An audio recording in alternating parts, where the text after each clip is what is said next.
Fait que je décidais plus rien. Fait que m'est tanné, puis j'ai décidé de partir à mon compte. Mais j'avais quelqu'un qui m'avait précédé.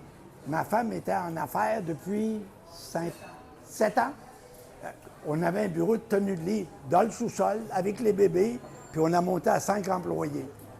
Puis là, quand je suis arrivé, bien là, j'étais dérangeant, m'a mis dehors une couple de fois. De la business, pas de la maison, là.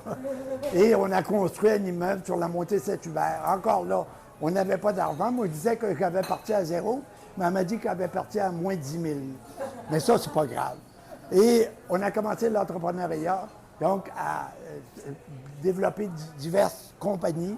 Puis aujourd'hui, bien, on a 12 compagnies opérantes.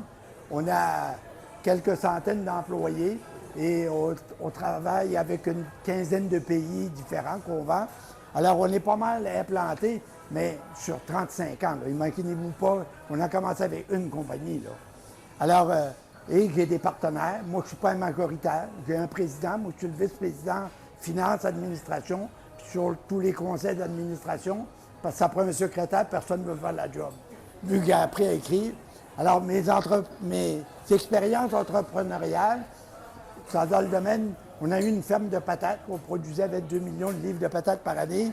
On a eu un garage Hyundai à Châteauguay pendant 20 ans, qui était un redressement d'entreprise que j'allais faire. On m'avait donné le mandat d'aller le fermer. À la place, j'ai acheté 25 pour le redéployer et on a fait une fortune avec.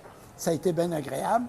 Et aujourd'hui, je suis plus rendu avec mes directeurs et avec des étrangers dans la transmission. L'écriture, c'est depuis 1990, j'ai une douzaine de livres d'écrits, mais au niveau de la transmission, donc accompagner des gens, agir comme coach mentor, mais pas comme patron. Mes employés, mes directeurs n'ont pas besoin d'un patron, mais ils ont besoin d'un conseiller. Quand il arrive des problèmes difficiles, ils ne savent pas quoi faire, ils disent « mets ça sur l'épaule du vieux », lui, il est habitué.